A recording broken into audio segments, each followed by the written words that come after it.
All right. Okay. Welcome to episode 1 of the Vidge and Waz podcast. Hey. Yeah. Yes. Long time coming, mate. So, Vidge, what are we going to talk about in this podcast? What does this podcast involve? It's just basically tech, video games, movies, that sort of cool stuff. Yeah, we're the into. cool stuff. I mean, that's the stuff that's why, we're friends, because, obviously background is that we went uni together and, we've gone our separate ways. You're in Hong Kong, I'm in London, but, we're still into the same sort of things that we got on well, so why not do this show? Sounds like mate. Well, to be honest, we talk about this anyway, so all we're doing is just talking about it and just let other people listen in our conversations. Exactly. People who are bored with their lives and have nothing better to do. They have zero life. They just want to listen to us talk about tech and video games and movies and popular culture and things like that. But it's just cool stuff. So Oh, mate. Okay. So a little bit about us. Vidge, what are you a fan of in terms of tech or gaming, anything? What are you passionate about? What's your fan? I love, in terms of tech, I'm a big fan of home cinema and movies in general. As you know, I love films. Recently, I've got an OLED set up. I've got a 4K player with Dolby Vision set up. I'm just waiting to get this. I say I love home cinema. I'm just waiting to get a new surround sound, and it's something I want to get there, which does have Atmos support. So I'm looking to get that. So again, I love home cinema. In terms of tech, my setup's a Sony setup. I know LG is the other option in regards to that, but don't want to get into too many details as to what the better setup is these days. But because we'll be here all day, we're talking about how that in terms of setup. But you're also a Sega fan, right? You're also a Sega fanboy. Well, I'm a retro. I like the retro side of gaming. Yeah. It's not saying I'm not saying I don't like the newer stuff. But I like the retro sort of 2D style of gaming. I prefer it to the 3D stuff, to be honest. And that's fair. I think so that's me. Sega, I love Sega. And recently with this, well, I say recently, last September, they launched a Sega Mega Drive Mini. And there's been a resurgence of support for it because it's like the only good thing Sega have done in so many years. And it's like a one-hit wonder console, that's what most people think. And as I've spoken to you before, I've been modifying that. So that's what I'm doing. I'm modding it and putting my own stuff on it because it had 42 games on it, but that's not enough. I need to put more on it. So, all right. Fair enough, then. And then, okay, so I'll go over we'll talk about two things real quickly. And then one is just like new things that come up in the news. And then one is our main meat on the bone, which is basically this news article recently from The Guardian, right? Saying the top 25 game consoles of all time, as if they would know. As if they would know, right? We're gonna show. I think they got the top 3 right, but in the wrong order, in my opinion. Because we could start from the top and just move down. But then I was just upset at how. I mean, okay, you can say it's a Sega fanboy in you. But I was upset of how low they ranked the Sega Saturn. I mean, how can you put that beneath? See, this is what I'm saying, man. It's like, Sega. How can you put that beneath the Magnavox Odyssey and the ColecoVision? What is it with these people, man? I don't know. All right. It's just one of those things. Okay, we'll get to that in just a bit, and then before we do, I think so. The some of the new thing for like what tech, gaming, and entertainment. What we saw, Mr. Superman himself, or the Witcher Man, for those of you who like to play The Witcher, build his own gaming PC. That was pretty cool. Yeah. That was pretty nifty. He posted up, and apparently, so there was a interview with Henry Cavill himself saying that he's a big gamer, and so he was stoked to play the role of the Witcher, innit? Yeah, I mean, a lot of people don't realise this, but I was reading about his past, and he was a fat kid, and they used to call him Fatty Cavill. It's no lies, it all took the mick out of him. They called him Fatty Cavill. And Russell Crowe back then went to visit his school. And he got to know Russell Crowe at a young age. It's funny how he was Jor-El, and he became, he was his dad in the film. It's weird that. But, he talked about acting and all this sort of stuff with him. So that's where the spark was. And he decided to come back. But he was actually a geek as well. He loved gaming and he's into this sort of thing. But you wouldn't think it looking at a guy like that. But it's cool though, isn't it? It's cool to have someone like that in the community who's just like, I'm going to build a PC. I like gaming. Yeah. I think the best thing he's done is The Witcher, in my opinion. I think. Yeah, fantastic show. Really good show. Really well produced. You know what his name is, yeah. I think the chronology of it is a bit off for me, but I liked it anyway because the way the episodes were done. I was like, "What's going on here?" You know, what's this about? And then you have to watch all of them to understand what's happened. Yeah. That's the thing. Otherwise, you just get confused. But I like The Witcher. I think it's one of the better things that Netflix have done in terms of fantasy drama, shall we say? Yeah, very well done. And then in the photography news, or like digital cameras and video and photography. So obviously we had the Canons. Well, they revealed it a while ago, but they've come out with the pricings for a lot of reviews have come out for the R5 and R6, which is like a 8K.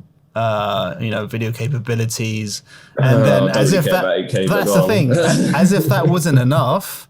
Blackmagic released the 12K Ursa Mini Pro, and the 12K, Viraj. What does that? Do you need 12K right now? What are your thoughts? You don't even need 8K. I mean, people even argue like 4K. I've got 4K. Okay, now 4K is a large screen format. If we're looking at viewing this content, I'd say you need a minimum TV size of 65 inches. Okay, because I know some people have got 55-inch 4K TVs, and that's great for them. But in order to look, it's like you only notice the difference. It's a large screen format. Now, in terms of 8K content, like you can't buy an 8K movie, unless you're doing home videos in 8K and you're really that obsessive. And you've got a huge screen. Like I'm talking over 100 inches and plus, even bigger than that. It's pointless, and it's getting to the point where technology is becoming a numbers game. How about we focus on the tech we have now? Because with the way television has gone and the way we look at things, the expectations have just leapfrogged. And I think TV should be more about the smart features and what they incorporate in the TV and how it works with how it connects to the internet connectivity and all the apps and all that. And the processing power should be more pushed on that rather than keep pushing the boundaries of resolution in terms of the image quality and resolution. Because we're at a point now where it's so good. And I'm thinking manufacturers should be looking at that aspect of it. And for me, this is not my own personal thing. It's not a popular opinion, but they've taken the 3D element out of a lot of televisions now. And a lot of people said 3D was a bit of a gimmicky thing. But I love 3D, and I think it was really good. I think if they could do polarized 3D, which they did do, because there's active 3D and polarized 3D. Polarized 3D is what you see in the cinema. It's just those basic... or passive 3D, that's what they call it. You just put your glasses on and stare. It's not got no, batteries in it or shutters, no mechanics in it. It just works like as it is. And LG and Panasonic have that in their televisions, and they work really well. Yeah. The only thing that I'd say is a downside of 3D, which is you lose a lot of the brightness of the TV when you put the glasses on in terms of the images. So there is that. But I do like. I think it adds another dimension in terms of definition when watching certain animations in 3D. And again, with certain films, I'm not going to bust out with Avatar because everyone's going to say Avatar, but there's certain great films like, I don't know if you saw Dread in 3D. That's one of the best 3D Blu-rays I've got. I have to give my opinion about 3D after your spiel, but you finish off first and I'll rebuttal. I think 1% or 2% of the content I own, 1% is what I own, is 3D pretty much. But it's a nice option to have. But I think a lot of studios have said it's not cost effective in terms of not studios, a lot of television manufacturers, it's not really worth us doing. And a lot of studios, they're doing it just in the cinema, and they'll obviously offer a home release in 3D for some of the films, but nowhere near as what it used to be. It's all about 4K, and they are trying to push the 4K media. But if we look at physical content media, it's just gone down the last decade. DVD is still the most popular format, but it's just gone downhill, because of streaming. Do you remember when people used to say, look at the format wars, who's going to win, HD DVD or Blu-ray? Guess who won? Streaming won. None of them won. It's all about streaming these days, And if you're a purist like me, it's only for the enthusiast. Yeah, you'll obviously like the physical media because it's better. You have that consistency. You have the read right speed. You got that definition. On that TV. Okay, I thought 3D was okay. I'm not a fan. Okay, I think I was my experience was tarnished by just endless number of trash movies in 3D, and specifically one of them was Transformers. I'm sorry to say if you're a Transformers fan, but I was ruined by 3D cinema And I have an LG TV at home which has 3D capability, and I've got glasses. I never use it, but it's just that I can't. I don't think any part of me really wants to be involved with 3D. And it's. I mean, it's a shame. I think that the potential was there, but I personally, I just can't advocate for. I hear what you mean in regards to films like Transformers, because the films that were shot in 3D and the films that were post 3D rendered afterwards. So, for example, The Amazing Spider-Man was shot in 3D. It is a good 3D film, okay? But then you got films like Clash of the Titans with Sam Worthington, and it was shot in 3D. It was terrible. It was terrible what they did in 3D. It was horrible. It's the most awful film I've seen in 3D, and I saw it at the cinemas, man. And the only reason I had to see it in the cinemas in 3D was that was the only tickets I could get, because it was all booked for the 2D showings. So it's a bit annoying in that regard. But one thing I will say is some post-rendered films look amazing in 3D. For example, the first Avengers Assemble film on 3D, amazing film. I saw it in cinema in 3D, I believe, and I've got it on Blu-ray in 3D, and it looks amazing. So there's a couple of websites out there that actually sort of review 3D content, and they'll tell you what is bad and what is good. So you've got the information out there. I think there's one website. I can't remember. I just typed in Google once to 3D or not to 3D, and it found me a website. To 3D, I can't remember what it's called. right. Yeah. And it showed me that it breaks it down like through the looking glass effect and the popping out effect, because there's two types of 3D, which is the depth and the popping out effect. So they talked about it, but in some cases, I agree with you, Warren, that there's a lot of stuff out there that doesn't need to be 3D. We went to use our other names. Sorry, Waz. We'll say Waz. Waz, you'll have to edit this out. Yeah. I have to disagree with you. I agree with you. I disagree with you that 3D is. If you're saying it's a gimmicky thing in its absolute, I think you're wrong in saying you want to apply it to everything. But if there's specific things that are designed in 3D and they put a lot of money post rendering in 3D, and it's a quality product, it's great. But not everything has to be 3D. Not everything has to. It's only and they should have just made it a very specific, exclusive product for certain things like animations or certain top budget films that require it and we look good in it and are filmed in that way, and that'd be great. But the fact is, they tried to slap it on everything. Yeah, and people like you had bad experiences with Transformers, so now you have that perception. Yeah, exactly. So exactly. So it's something like the obviously the big studio heads is okay. We found a niche. We're gonna use it as much as possible. We're gonna invest in it. We're gonna capitalize on this opportunity, and it just comes out on everything. And now you have to choose to watch a 2D film when selecting a cinema, which is ridiculous. So I'm a purist. I'm a fan of cinema art at its purest form, which is really just 2D. And I mean, I remember you like the IMAX. You like going to the IMAX. IMAX is, IMAX is beautiful, and I have seen a bunch of 3D films in IMAX too, and I guess it's, I think that's probably the only extent of what I could. Yeah, I mean, I saw Avatar in IMAX 3D, and it was stunning, really cool. But otherwise, I'm really just stick to what works, and that's 2D.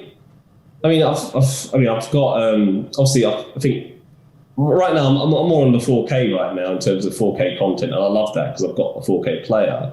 Because there is a difference if you have that, and that is the best. I think that's the best picture you're going to get. And I've got a few old films, and the best 4K films on Blu-ray and 4K Blu-ray are films like the original Blade Runner, or the Superman film, or films that were shot on 70mm film. Yeah, exactly. Yeah, for sure. Films that were shot on film, you can, because it's an analog format, because of the way that medium is, you can really blow the resolution to fit on 4K. So they'll look the best on 4K. Yes, you're going to get film grain because that's just the way that the films were shot in. That's the way it is. But in terms of detail and what you can see, so for example, Blade Runner on 4K. Now, when I've got the DVD of it and the Blu-ray, but there's this one scene where at the start of the film where you zoom in on the pyramid, on the Terrell pyramid. Yeah. And there's a bit where, do you remember? It's right at the start where one of the replicants is being interviewed by a cop. Yeah. And he's giving him the VK test. And the thing is, when it zooms in on the pyramid, you don't notice it. But when the 4K version, I noticed there's a window, and in the window of that pyramid is the police officer and the guy being interviewed, and you see him walking across it. So it's actually zooming in. You wouldn't have seen that detail on something like maybe Blu-ray or the normal DVD. So just little things like that.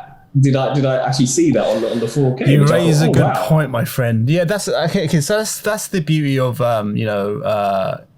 films shot in larger formats that are like digitized that now we can kind of relook at.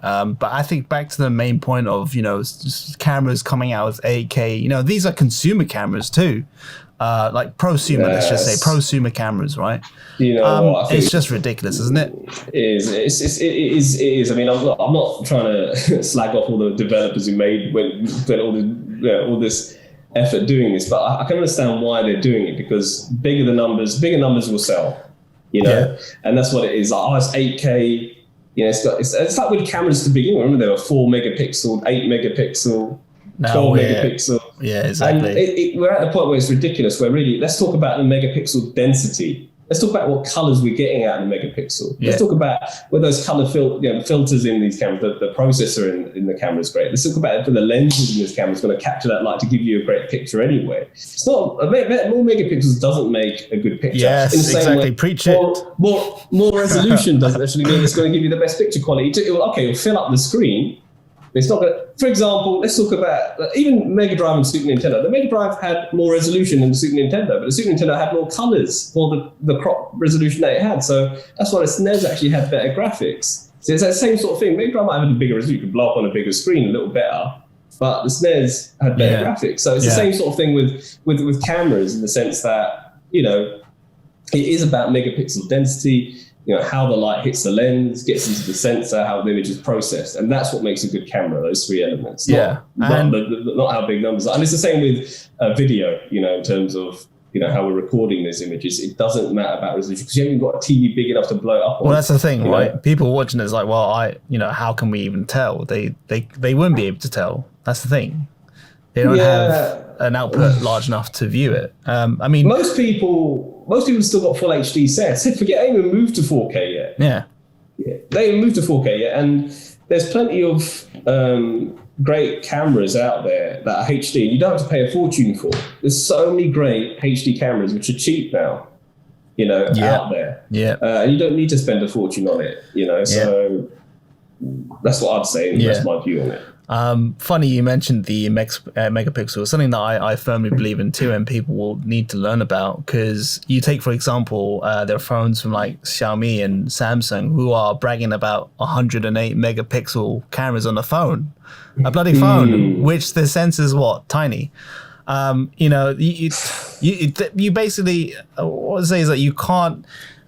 Was Vijay's point about pixel density, how much light comes in to the lens, and how much surface area it actually captures, and how much detail it has through that small sensor. Like, the more megapixel count you put on it, the poorer I think it would actually perform in a lot of areas. Like the noise level. Yes. You're grainy as anything. You're talking about really. I mean, obviously they're gonna put we're gonna do like a 3-second shutter, and we're gonna capture everything in that. And because Apple does that as well with their low light camera, right? They're basically just doing long exposure. Yeah, that's exactly what they're doing. Exactly. That's exactly what it is, and it's just like it's all the industry is becoming a numbers game, and it's not that we didn't know before, but it's just frustrating every time we see an iteration of something that's look at my big penis. My one's bigger than yours. The game is my one's bigger than yours right now, right? Anyway, it is. But look, we made the point now, and it's there now. It's just all about numbers these days. So I can see it for what it is. You can see it for what it is. That's what it is. All right. Okay. So I think we'll come on to our main meat and bones of this podcast, which is Viraj. Could you present to us the top 25 consoles of all friggin' time from The Guardian? Are we serious? I mean, I think, to be honest, right, I reckon we could take it from top 10 or something.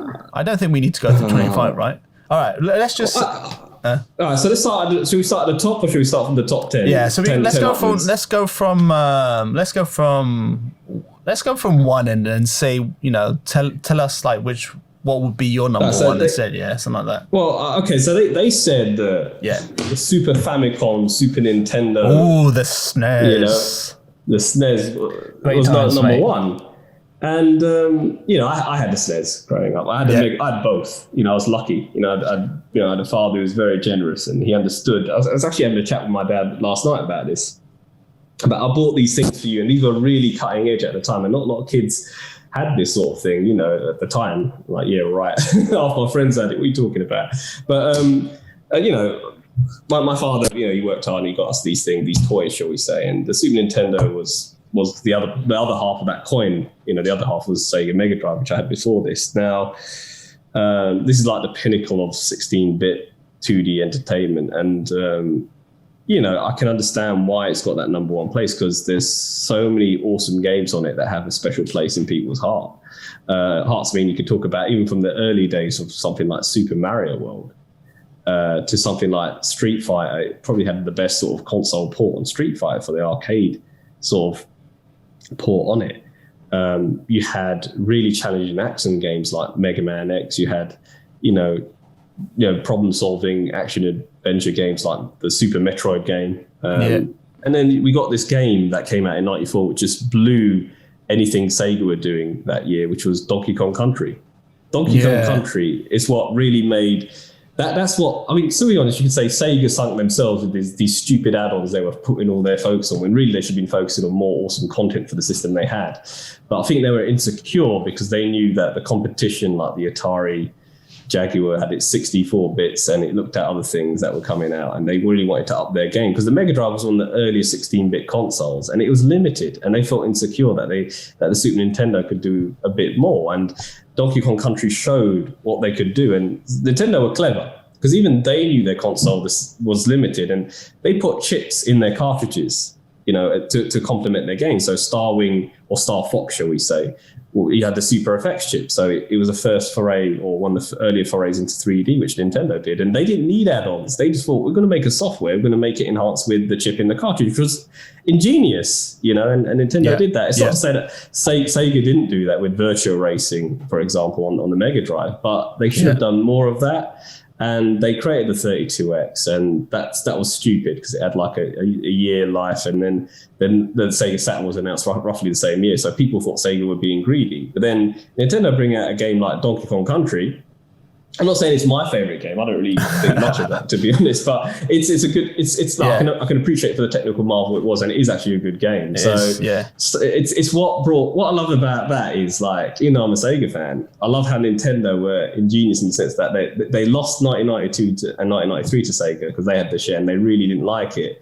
But they did try to do the CD add-on, which was the Nintendo PlayStation. Obviously, that didn't work out, and probably it's a good thing. Maybe it didn't work out. I don't know. Maybe some people will say it wasn't, but at least they focused on their software, and the software is what makes a console. And Nintendo had absolutely right. Yeah. And Nintendo had those RPGs. I didn't even touch that yet. And the RPGs is what really made them succeed over Sega. Not to say the Mega Drive didn't have its good. It had the Phantasy Star series, but the Final Fantasy, the Chrono Triggers, the Trigger game and the Secret of Mana game, that really, these sort of games, did it for Nintendo, I thought, and that's why people have a very special, and they have a connection to it. They have a very strong emotional bond to it because those games had some sort of value to it. That's why if you look for pre-owned Super Nintendo games in their boxes, they're worth more than the Mega Drive games. Yeah, I mean, SNES is, look, there's no doubt that SNES is something special, right? You look at the games like Zelda, you touch it. They're franchises, Super Mario Kart, my goodness, Street Fighter, like the staple kind of franchises that kind of have continued basically to this modern age. And they had Capcom in their pocket and Squaresoft. I mean, Sega didn't have that. Like, Sega had like 3 or 4 homemade Capcom games on the Mega Drive. Nintendo had most of it. Sega had Michael Jackson game, man. That was... Come on, that's like top. It's funny you mentioned him because top shelf. Oh god, it's funny you mentioned him because he was always down at Sega, playing in the games. So Tom Kalinske, who's the president of Sega, actually said he was always down there playing their games. So let's make a game on him. But it's Yeah. It's funny because like it's a controversy with Michael Jackson in regards to saying because they brought him on board because and that's exactly what he's obviously with those poor kids and obviously there's all that, but then poor kids, isn't it? Because I don't. It's still a controversy because nobody knows. Like, I think no one knows. My cousin actually said because I was going to modify it for him. My cousin was asking me, look, because I had a chat with him about, I'm going to make a modification for my nephew. Like, because whatever you do, don't put Michael Jackson on it because he believes he was a pedo. We're non-Michael Jackson home. So there's some people who still believe and are quite sensitive to the fact that he might be a pop icon, but he was a pedo. But like, I don't want to believe that he was that way.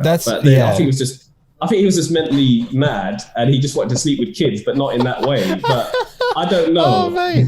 I don't know. Look, I don't want to get into this anyway. So I'm really quite ambivalent in regards to it. I don't know. Wait, hang on. Okay. So SNES at number one. I think the question really is, does it deserve to be number one? And if not, where would you put it in your line? In so many people's hearts, it does, but. For me, it's not number one. It's number two. Yeah, it's number two because I think in terms of 2D consoles, I can see the argument why it should be number one. But there's another console, and we'll come to that later, which I think should be number one. But I think it should be number two, if anything. Number two. Okay, so I think in my in my mind, SNES, does it belong in number one? It's so close. It's really close because my childhood. We talked about this the other day, right? It's a lot of these consoles. When we talk about nostalgia, is like when were they most prevalent at your stage of life? And SNES was the console. Actually, probably the first console that I properly played through. After SNES, it was Mega Drive. So for me, SNES was just this kind of like it's like, what is this new like fantastical invention that just came out of the blue? Because I played the NES a bit too, and that was okay. But I played the NES after the SNES. So I was like, the graphics aren't as good and whatever. It's not. Well, this is it. Like for me, the 8-bit era, because I had a cousin who had a Master System, and my dad actually bought me a NES before the Mega Drive. Actually, funny enough, but he returned it because I couldn't get on with it. And I wasn't impressed with 8-bit because even though 8-bit was a step up from, say the Atari 2600, which he also had, like you could actually see the characters, but the graphics just didn't engage with me even at that young age with the game. Maybe because I hadn't developed mentally enough to appreciate it. The Mega Drive, though, the first game I had for that was fantastic. So 16-bit for me, I think for a lot of people, as the gaming began. And if you want to be honest, Mega Drive and SNES were the pinnacle of that, and SNES has the edge. So I believe 16-point was that sweet point for a lot of people. People were just like, this is just about right. It's not obviously like amazing or perfect, but it's just kind of like that at that junction where it's just like I can really appreciate most things about it aesthetically and gameplay wise. All right, and also the games are more forgiving on 16-bit, more forgiving. Yeah, also very correct. Good times on SNES. Was Star Fox on SNES too? It was, right? It was, So you had, it's amazing, wasn't it? It was made by Nintendo and Argonaut Software, which is a British developer, and they created the Super FX chip together, I think, and they put it across. So it was called Starwing here in the UK because they never had the rights to Star Fox, but it's called Star Fox now. But it's Star Fox, the first ever foray in Nintendo sort of 3D, from my understanding, and Pilot Wings was another one. Yeah, and they had the Super FX, and I love Starwing. I love that game. It was one of the first games I had on it. Yeah. the little frog. Yeah. Mate, good times. Yeah, good times. I love that game. Okay, so for you, it doesn't stand at number one, unfortunately. No, it can't. It can't for obvious reasons. But we'll get to that point. All right, okay. It's pretty obvious, I think. So what was that? Okay, now what was that number two for the Guardians top 25? Number two is what I believe should be number one. Okay, so we're talking about the PlayStation 2 that came out in the year 2000. Yeah, do I need to say anyway? That was the people's console. Now, we were teenagers when this thing came out. I was working, I think I started my job working in I won't name it, an electronics company, an electronics retailer, and my job was to sell, video games, when I first started. That was my job as a Saturday boy. Because I was a young guy, I was hit with all the games and stuff, and that was my thing even then. And back then, it was the PlayStation 2, the GameCube, the Xbox, and the Game Boy Advance. Now, let me tell you something. This is the truth. I remember it because it's a memory that just is etched in my head. Now, I was targeted on the 23rd of December, 2002. So this thing's been out 2 years now. And it's to sell PlayStation 2, well, sell consoles. I sold 28 PlayStation 2s in one day, okay? And then I sold 3 Xboxes, 3 GameCubes, and 3 Game Boy Advances. That's how big PlayStation 2 was. That's how much of a colossal share it had. And the reason it was successful is because it had everything for everyone. Yeah. That was it. And it was, and again, you know how like I said 16-bit was like the refined 8-bit and it's like more playable?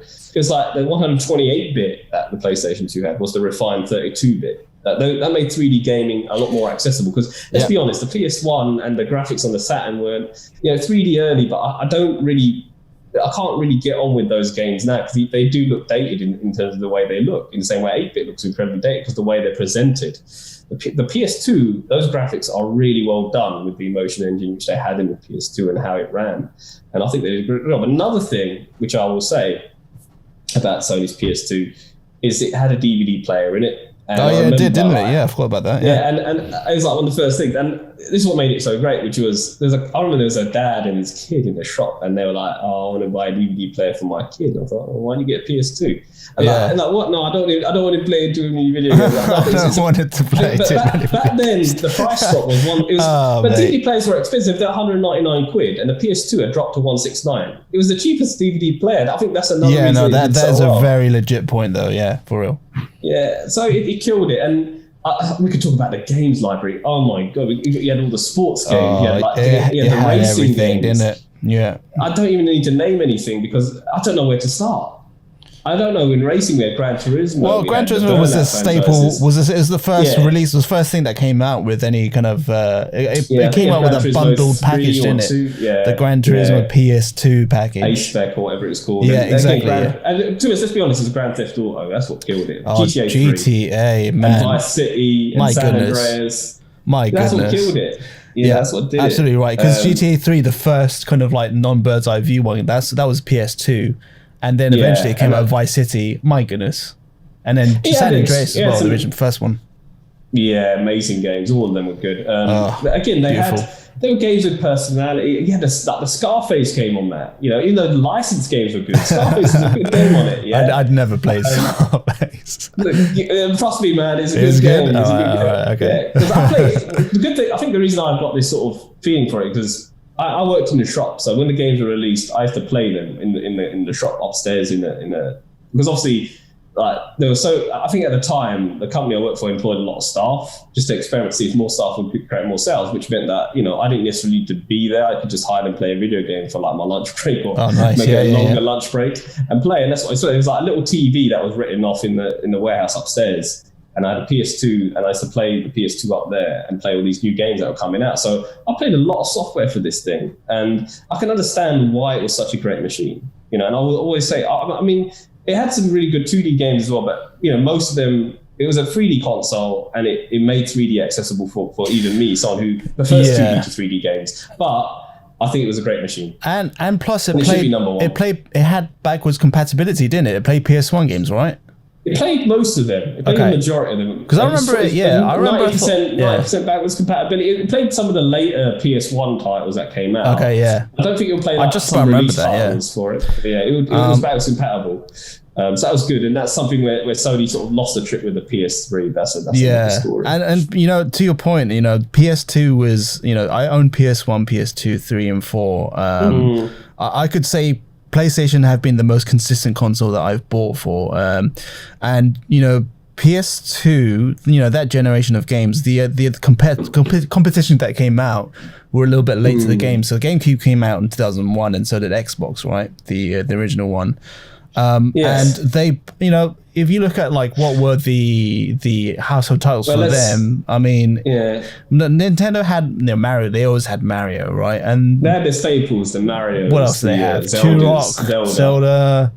I mean, Yeah. Super Monkey Ball, I remember that coming out. I think Turok was multi-format. There was a Turok on the PlayStation. Oh yeah, 2. okay. And then Turok Xbox. Evolution wasn't there. Yeah. Yeah, you're right. Xbox, Microsoft had Halo. That's right, You know, Halo. and Yeah. it was basically a PC gamer's console from a console. It had a lot of PC games on it that True. were like sort of similar, and it had the best graphics of that era. But that didn't mean anything because the controller was so big and bulky. They had to redesign it. Remember the first Xbox? Yeah, So, yeah. is that one thing you've overlooked is the Dreamcast because that also belongs to that era, and that was Oh the yeah, earliest. wasn't it?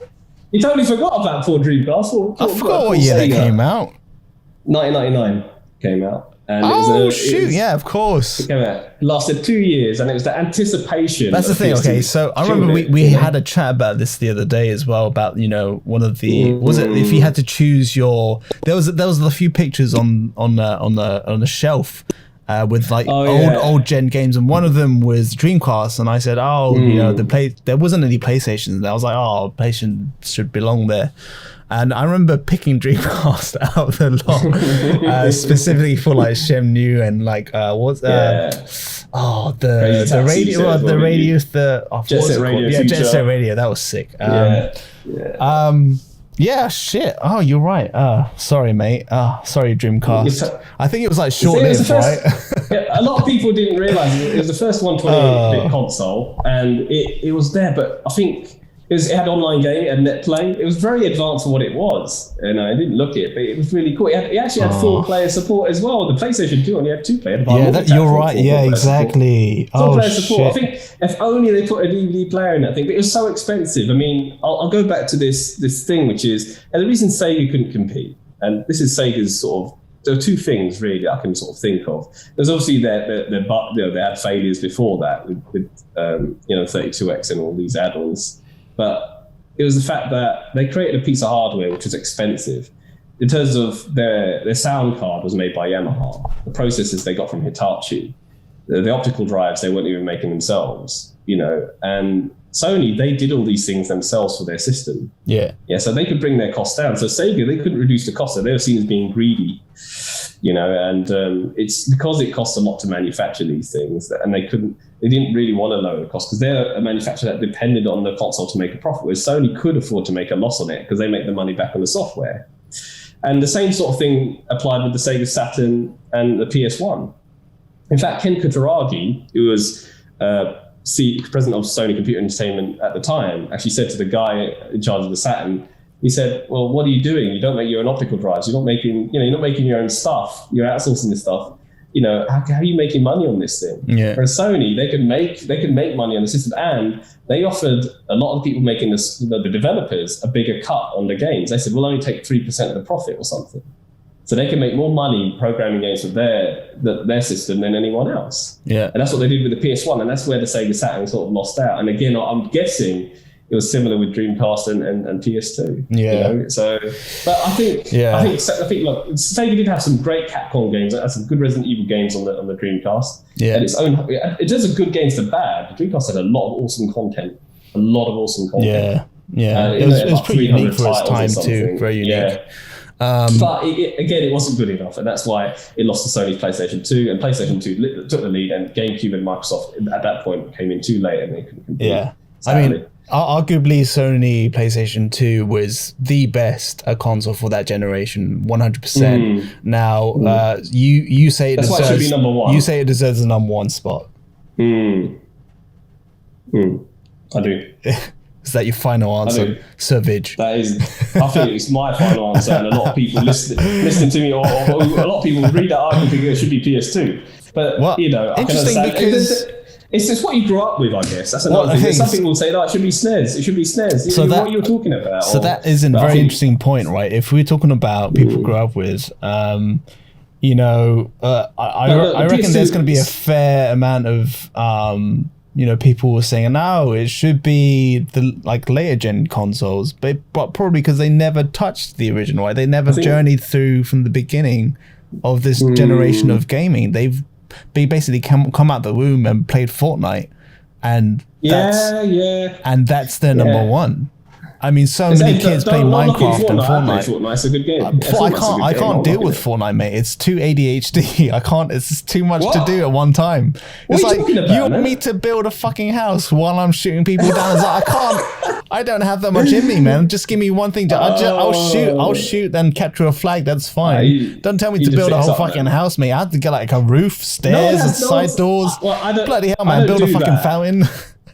No, I don't do that because like someone can disrupt like a missile and destroy No. my effort. So I create defenses, yeah, and get out of there. But Don't get me wrong. I definitely tried Fortnite, but it's just not for me, mate. That it's just too much, too much fifth F. Alright. This generation of like, I'll have everything in like 2 seconds. You know, that's for them, but it's just not. well, for we're me, spoiled mate. for choice these days. That's the thing in terms of software. So that's what it is. Okay, I mean, okay.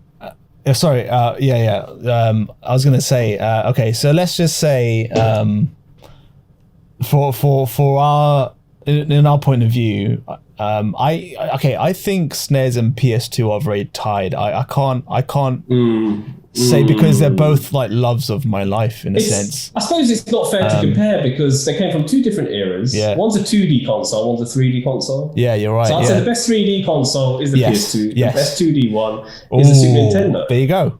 2 number 1 spots, and then the third we number 1 go. spot goes to Fortnite. Nah. Well, it's the best selling game ever. My but friend. maybe that's on the most money. Okay, But, yeah. So number 3 yeah. on this list is the Xbox 360. Oh, interesting. And now, let's be honest with this thing, right? I actually won one of these in a quiz, but I didn't want to keep it. I sold it to my cousin, actually. It's Okay. like the elite version of it. But I can understand like that era of the PS3 versus the 360. Now, I was still working in that shop when it was released. Now, PS2 was expensive, man. It was like 600 quid. Yeah. You know, for Pricey 600 pounds shit, for this mate. thing. I was like, what? And okay, I had a Blu-ray player in it. They wanted to get the Blu-ray. They wanted to win this home video format war thing, which they did, but it cost them, you know, which is basically, they sort of, I would say they really lost that generation, but the Microsoft 360 team, they outsold the PS3 because it was a slightly cheaper console. It did have an extensive library of games that could compete. In fact, Sony didn't have many exclusives that tied people to wanting to buy the PS3, and the online play on the 360 is what destroyed Sony PlayStation 3 because people wanted to pay for servers which are stable and they wanted Xbox Live. Was it? And that was it in the end. But if you were a serious gamer, you had the 360. Yes, it had its problems with the whole red ring of death, but there was a trick around that, which is you put a towel around it, turn it on, and leave it on for a few hours, and it would just you melt the solder and it would go green again. You could still play it again. I remember sold my Xbox 360 1 year ago. 2 years, 1.5 years ago when I moved house, and then my wife was like, "Get rid of this." You know, all the stuff you don't use. And we had like what 70, 80 game titles on it, and we had so many things, and I sold it all for a nice package. But you know, I had both. I had 360 and PS3. Okay, I'm still a lover of the Sony PlayStation 3. I guess it was a fallout from PS2, continuing from that, and then straight into PS3. And you have titles like Metal Gear, which I loved. I fell in love with Metal Gear, man. Okay. Do you not think that those Metal Gear games became more like movies instead of video games? Well, I think that's okay. So Metal Gear Solid 4. You know, is that a movie? Okay, there is Not a video there game. is a lot of content to you're just sitting and watching, and I can't disregard that fact. But I think, you know, in my taste, you know, one of my favorite top games of all time is Last of Us, and I love that cinematic feel doubled up with the gameplay. So for me, Metal Gear was kind of it was long, arguably very long. I was like, what the fuck? Like, can you get on? I want to stop playing. But I did love those titles. But saying that, I had countless hours of fun with the Gears titles. Gears you of know. War. Again, that's They what were killed it for really 360. good. They That was the killer were app for it. immaculate. Yeah, killer app. So Yeah. good. All three of them were great. Yeah. I couldn't get enough of that. I used to like huddle around with my mates. This is when I first moved to Hong Kong, and we played Gears for hours. Just grinding it, and then every new Gears title that came out, we're just like, okay, let's huddle together, let's gather around the campfire, so to speak. And I think for me, it's that. So I don't know if it deserves number 3 spot though. I think the Mega Drive should be there. I think it deserved. I think it won that generation, in my opinion. Okay, I think it won that generation, in my opinion. Out of the PS3, the Wii, and the 360, obviously outsold. Actually, I think the Wii outsold both of them. But I think in terms of, if you're talking about that, actually, I eat my words on that. Actually, I think the Wii won that generation. But I think if you look at two serious consoles in terms of the hardcore sort of gaming sort of machines, I think the 360 won it. But I think if we look at it in context, I think the Mega Drive, in terms of the quality of gaming and programming for the software, even though it's 2D, I still love those games more than I would on anything on that era. That's my view. But I have my own biases. Other people, like you said, that have just only ever known Fortnite and the 3D gaming will obviously disagree with me. I think Mega Drive should be number 3, just simply because of the greatness and the gravitas that it had, and that's my view. Wow. Okay. Interesting. That's my opinion. Yeah, not a lot of people. Okay, I know the Xbox 360 is a much greater machine. It had online play and all these other things and all these amazing 3D games. But it depends on what you like. I think the Mega Drive had more of an impact for me and 2D gaming than the 360 had for that era overall, or any gaming machine at that point. That's my view. That's me. That's how I'd rate it, because I think the Mega Drive was very close to the SNES in terms of its greatness in terms of 2D, and I guess it's because I like the Mega Drive and SNES together in terms of what they offered in terms of 2D gaming. But I can appreciate why I put PS2 above the Mega Drive, because it just had so much on it. The gravity, the power of this thing, and what it just had in terms of software, in terms of the great titles that it had, I would say is better than the Mega Drive for sure. But in terms of we're talking about the software now for these machines and how you feel about the software. I think the Mega Drive has a lot of titles that I like more than anything on that machine. Wow. Done. That's my view. Okay. But come on, man. Sonic the Hedgehog, Streets of Rage, Golden Axe. I mean, yes, you've got Gears of War, and you can say Gears of War are so much better games, but I'm thinking from a technical aspect, but in the way that I interact with the controller, the magic of the game and how I feel about it when I'm playing it, I enjoy those games more. Nothing beats the Michael Jackson game.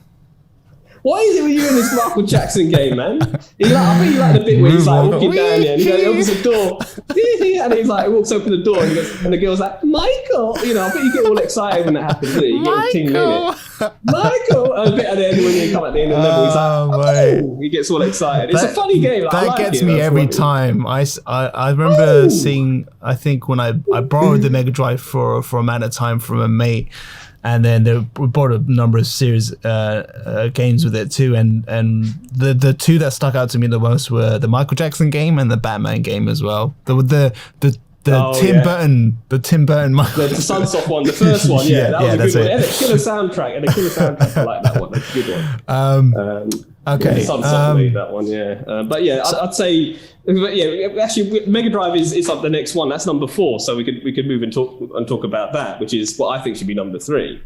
But we talk about, you could say Moonwalker. It was a good game. I cuss it, but it was a good game. There are other games other than the staple. You got Vector Man, you had Ristar, you had Rocket Knight Adventures. You had. I mean, you just had so much on this thing in terms of even the RPGs I liked. I know a lot of people say, SNES was the winner for RPGs, but something like Phantasy Star 4, End of the Millennium, or Beyond Oasis, or known as Story of Thor, that's another great Mega Drive game, in terms of RPG support. You had Mega Turrican on there, which is a good run and gun game. So there's a lot of great games that existed on this, and I could just go on and on about all the things. Even the Disney stuff was great.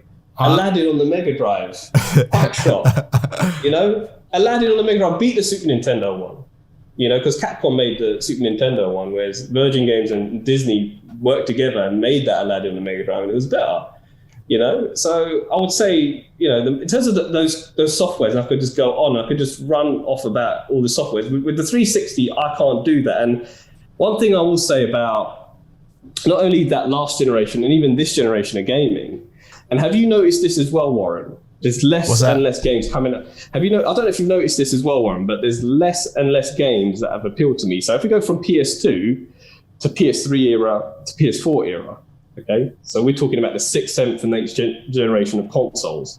There's less softwares that appeal to me as much. There's less software that appeals to me as much on these consoles. So say if I had 100 titles on my PS2, I probably had like 50 on the PS3. There's probably like 10 titles on the PS4 that would appeal to me now. Have you noticed that, Warren? Like there's list. That's actually quite an interesting point. Yeah, and you have to be drawn to a software to make it. And maybe it's because we're getting older, we've got less time to play these games, or maybe it's the fact that it has to be the way games are made and the way that they're played. There's a shift in terms of how you actually enjoy that game. You know, so I mean, there's a girl called Mia that I work with, and she was telling me how there's this game called Ghost I can't remember the name of the game. It's just one that just came out. I can't remember its name. Ghost in a Shell. Not Ghost in the Shell. I thought it was Ghost in the Shell. All right, I'll figure it out. I'll get it in a bit anyway. Yeah. But she was telling me I got this game. Did you get it? I'm like, no, because I don't care about it. And she's like, no, it's a good game. Fair. So, Ghost of Tsushima. That's what it's called. Oh, and, that's the samurai. It's coming out soon, right? Yeah, that looked amazing. I want to play that. There we go. See, I had to remind you of what that game was. Whereas, you know, but that's just one game, isn't it? And there's the Final Fantasy VII remake on the PS4, but what I'm trying to say is the Mega Drive already has this library, I guess. So, you know, so maybe this generation is still pending, I guess, because it's coming to an end anyway, the announcement of PS5. But, you know, for me, the Mega Drive has these killer apps already, and they're games that I can just revisit and have that replay value that I want to play again and again. Whereas this generation, last generation, they're games that I'll probably enjoy once. Would I want to ever pick them up and play it again?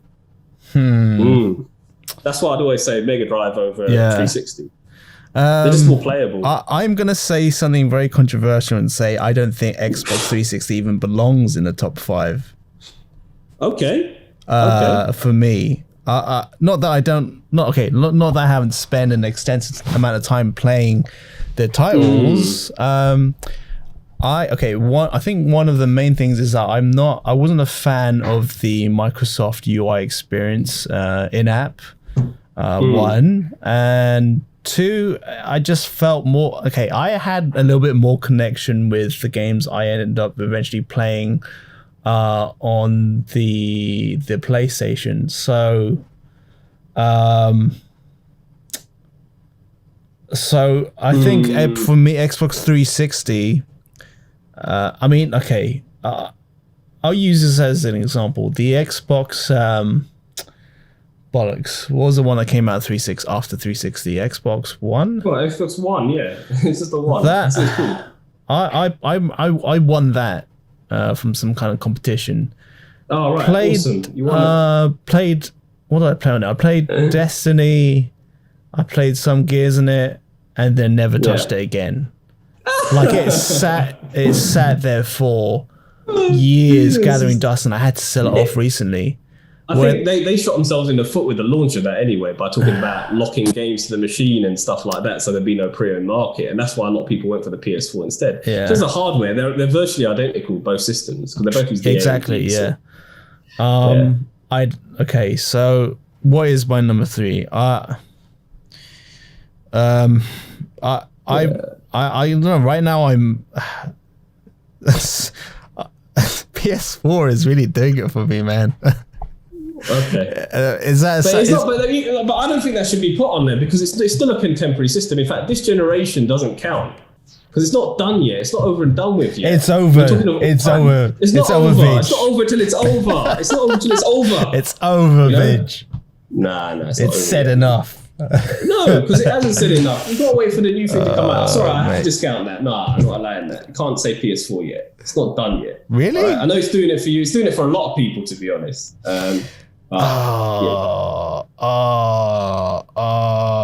Okay. So let's say number 3 for you is Mega Drive. Number 3 for me. I mean, I want to put another Sony title there to be fair, and I want to say PS4 because actually saying that on this list, they've actually listed PS4 as number 5. Well, it's because it took a lot of the PS3 games that you were out, and then they kind of just adapted them for the PS4. Do you know what? Yeah. GTA 5, Last of Us. They were all transposed to the PS4, and they included basically a lot of the highest hits PS3 titles, and then that kind of that's a big win in my books. Whereas Alright, I go on, don't think Luke. Xbox really did as much adapting to the new consoles, right? They just came out with new iterations. Here's Gears 10, you know? Yeah. Fair enough. All right, so I'll allow you the PS4 in the third place because I know that's what you're gonna do. Vid is It's on this sold. list anyway. I forgot it was on this list. Vid but I is didn't sold. remember it. All right. Now, Now, number what do you think? Fourth place? Yeah, fourth place. So 4 is right now is a Sega Mega Drive. I think it belongs there in my book. So let's just say mine 3 was PS4. 4 is definitely Sega Mega Drive. Like, you can't get away from something so important to its time, much like the SNES, right? And that's a very close first second to the SNES. Give it that point, by the way. So it was a magnificent console, and I remember just having tons of fun playing it with my mates, and just it's just a fantastic. Even though it had all these failed add-ons and stuff. It's just I think the amount of hardware. And you know what it is. I think the amount of creativity, kind of during that time. I think it's bonkers what Sega did in terms of they had this, because they knew they had to program in CD, so they wanted to be like one of the first to do that. I know NEC had a CD add-on for the PC Engine, so they thought they should make their own, and they knew that CDs based in terms of manufacturing discs, it was cheaper than cartridges, and they knew they had to program on this new medium, and it could store a lot more data, so it made sense. And I've played quite a few Sega CD games recently. And I can see the appeal as to where they were going in terms of the sound quality. Definitely destroys anything on the SNES because of what they could do with it. And even and it's weird because I was playing a couple of RPGs on there, and there's voice acting through and through on a 2D game. It's weird because they didn't even have that on Final Fantasy VII. That was a 3D RPG. But on this thing, they decided to have voice actors on. I think it's called Lunar Eternal Blue. That was a game on the Sega Mega CD. And it's a beautiful RPG, and it's sad that not many people don't know about the Luna series. It's a very good game. So there's that one. There's another sort of action adventure game called Popful Mail. Very funny because it has her talk throughout the game when she interacts with the characters. It's just very eerie. You're looking at this game and, oh, she talked. I was a bit taken aback because that doesn't happen on 2D games. So I enjoyed that quirk that the Mega CD had. Yes, it had a lot of FMV sort of video game, full motion video games, which are awful, most of them too. There's one called Night Trap, which everyone talks about. But it's basically, it's like you make actions and the video will do what it is. It's one of those games, or point and click games like Monkey Island was on it. So you had that. There were a few PC ports on there, like Mega Race and things like that. But the Sega CD, I know what they tried to do, but for asking people to buy this add-on for a Mega Drive for 300 quid, and then, the only notable game that people remember on it, really, if I talk about it, was Sonic CD. And I remember years ago, my father took me I was with him around, and we went to Stratford, and it was a shop, there's a little, like, Dixon's in there, and he's like, and there's a guy there, and he was like, so Dixon's an electronic shop, so we went in there, and he goes, oh, do you want to buy a Sega Mega CD? And the guy knew my dad anyway, and he was like, oh, well, are they selling? And he goes, no, but I want you to buy one to my dad. And my dad's like, let's have a look. And it had Sonic CD on demo, and I love Sonic the Hedgehog, man. I was a huge fan. But even then, I looked at it, I thought, what's the difference between Sonic 1 and Sonic CD? Because I just looked at it as a kid, and it looked exactly like the same game. Because the sprite was the same. It just looked like a clone, and I knew it cost a lot of money. Even at that age, I didn't want to, because my dad wasn't wealthy, he was working class. I didn't want to sort of ask him too much for things, So I didn't want it because I didn't want to be a burden on my dad to make him buy this stuff. So I didn't want it in the end. But looking back on it, it was a good machine for what it was, but it was just overpriced for what it did, in my opinion. And when they went and did the Sega 32X, again, it was like a stopgap between that and the Sega Saturn, and they shouldn't have bothered with it, in my opinion. They should have just focused on the Saturn, and that was it. But it was just disappointing how they went. If they just focused more on the software, then it could have been quite formidable. But hey, look, it is what it is, and that's Sega for you, isn't it? And the rest is history. But I would say, it's what you sort of grow up with. Again, like, I love the Sega sort of experience and what they had to offer in terms of the games. And again, the games were a bit more serious. Like the Mortal Kombat was more adult than the SNES one. Even though the SNES had better graphics, I kind of like the fact we didn't have to put a cheat in to get the gore on one of them. Stuff like that. Mortal Kombat, what a fun franchise. Yeah, fun franchise that just hasn't really. I think you sort of, Right. it has its ups and downs actually. But I liked. I liked that whole era. I watched these Mortal Kombat compilation videos of all the fatalities in one go, and then I've kind of set aside my need to even play Mortal Kombat, because that was really the unique selling point, wasn't it? It's like all these fatalities. I'm gonna kick you in the face with my boot. Your skull falls out, and I'm gonna piss on your brains. It's like that's. It's just basically what it is. Okay, so at 5 there's a PS4 here. Now, so I've already had PS4. I'm gonna say at 5. I'm just gonna go ahead and say that I'm torn between the N64 and the PS1. Are we talking about number 5? Yeah. Okay, and I'll tell you what. I mean, it is a tough one, but I'd say the PS1's better than N64. So but go on. Here's what happened, right? So N64. That was another love of my life, where I spent hours on GoldenEye with lots of other people on multiplayer, and Zelda Ocarina of Time. That I have so much love for Ocarina of Time. That basically was my life back then. And then one of my mates came over with the PS1 one day, and he was like, "I'll swap you my console for yours." And I remember he had also Time Crisis with the gun. Yeah. And I finally saw this arcade side to gaming on the PS1 that the N64 didn't quite have and didn't quite tackle, right? And I was like, holy shit, all these arcade games are on that I have to pay £1 for, right? At what? Trocadero and fucking Sega World, wherever it is. I can just play it at home and master it here. And then I said yes. I basically traded my N64 with my titles for his PS1. And given actually he had a lot more, he probably had double the amount of titles that I did.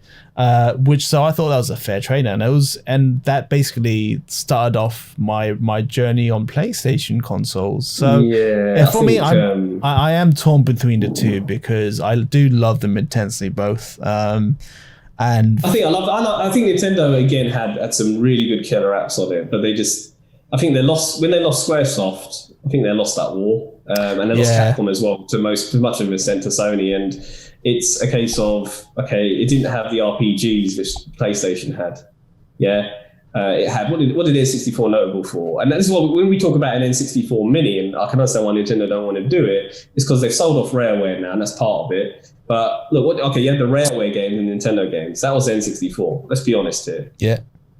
Yeah, that's it. It just didn't have that variety. I mean, even the Castlevanias that Konami made on N64, both of them were god awful, and I'm a Castlevania fan.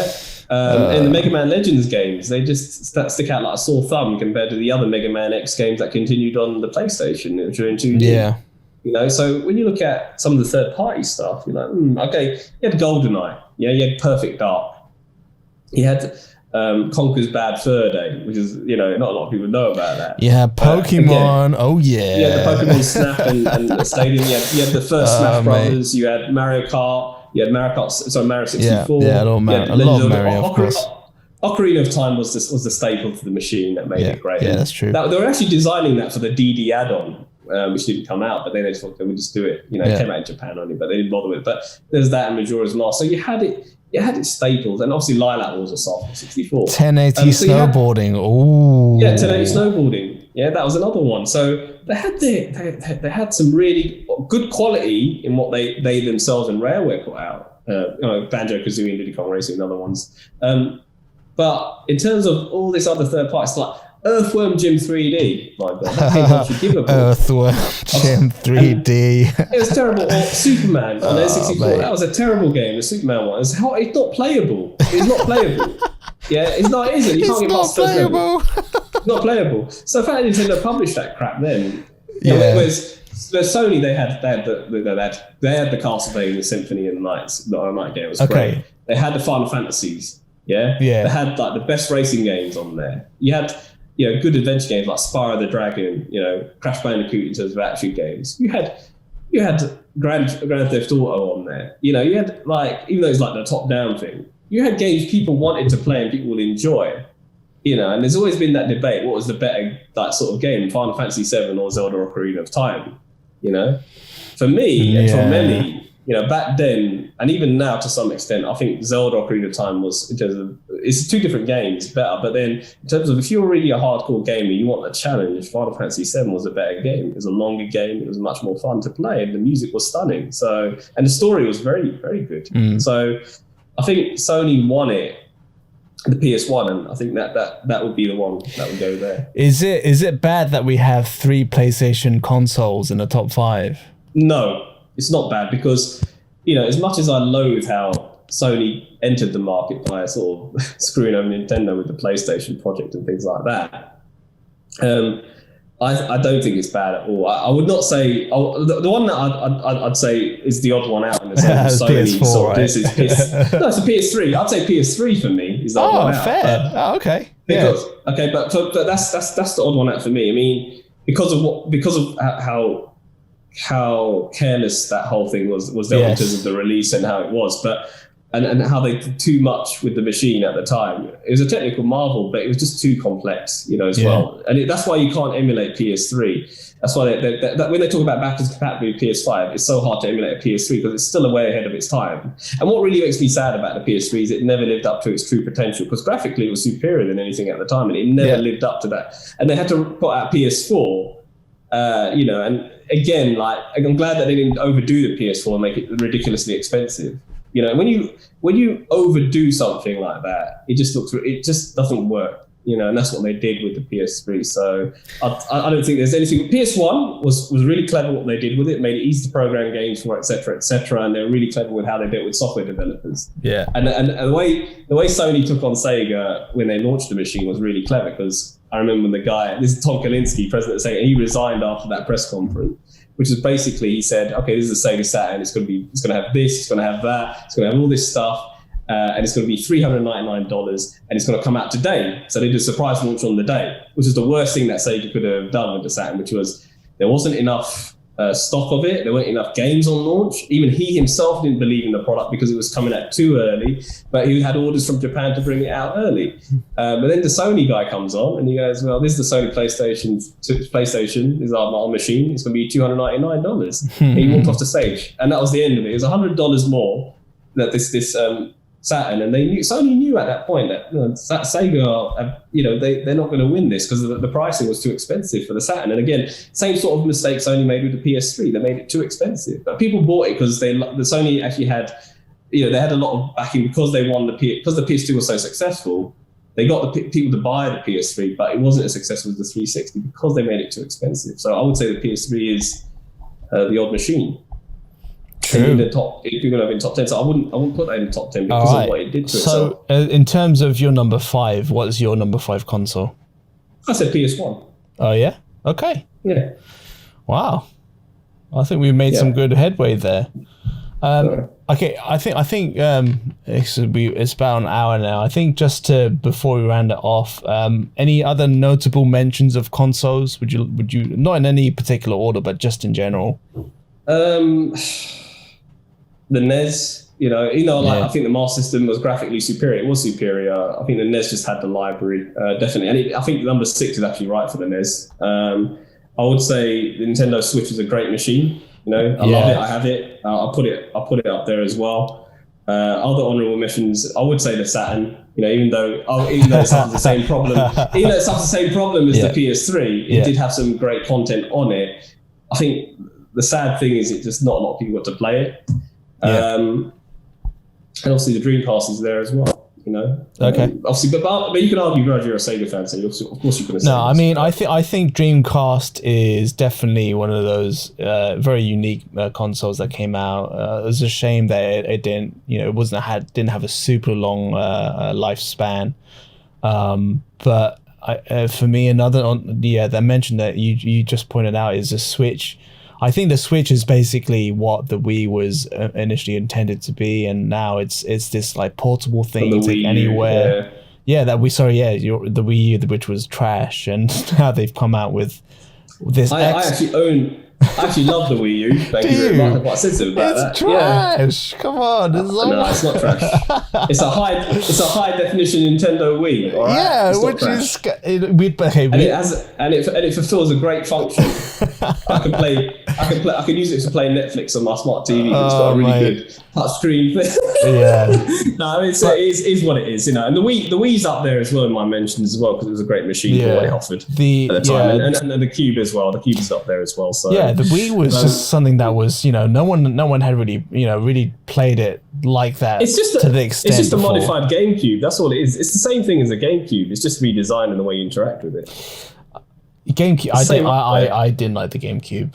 I owned a GameCube, and you know what pissed me off most about Nintendo off from the N64 onwards is the whole using rumble packs and memory cards. I mean, PS1 did that too, and PS2, but like to shove in your controller. I mean, let's talk about rumble packs, all right? N64 had this whole like, you need to buy a rumble pack to make it move, and Sony were like, no, we just put the motors in the controller, like, have fun.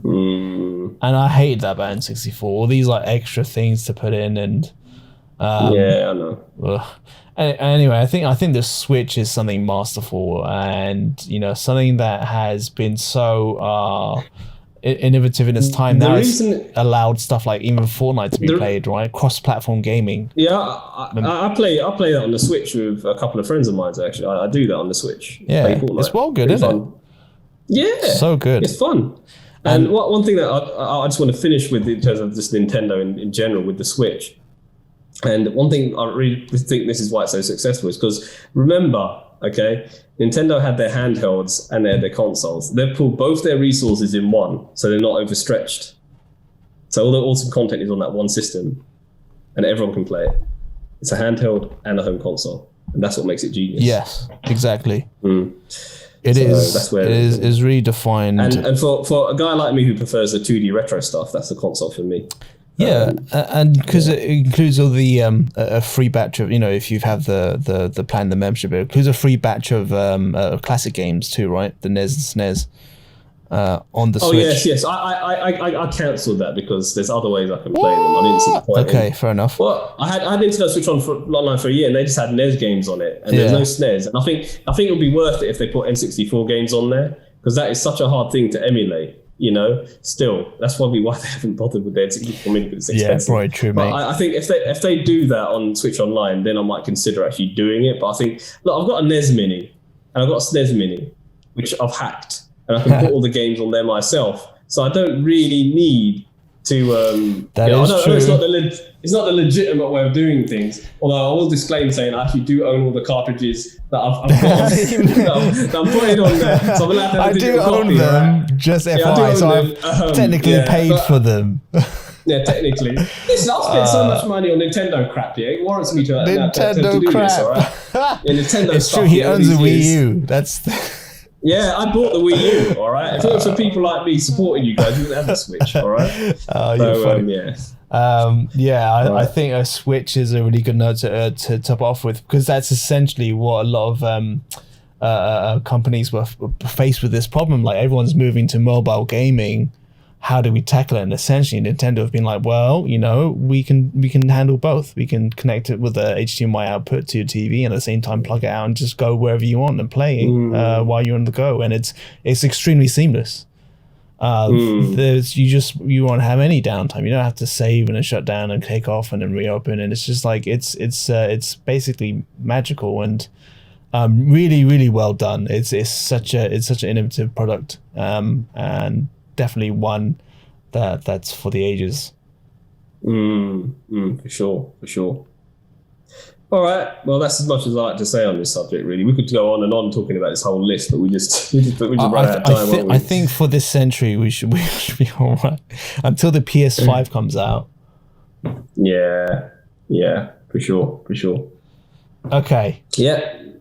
So that's been Vij and Waz episode 1, talking about just stuff, gaming, tech, and everything else in between. Follow us if you want to hear more.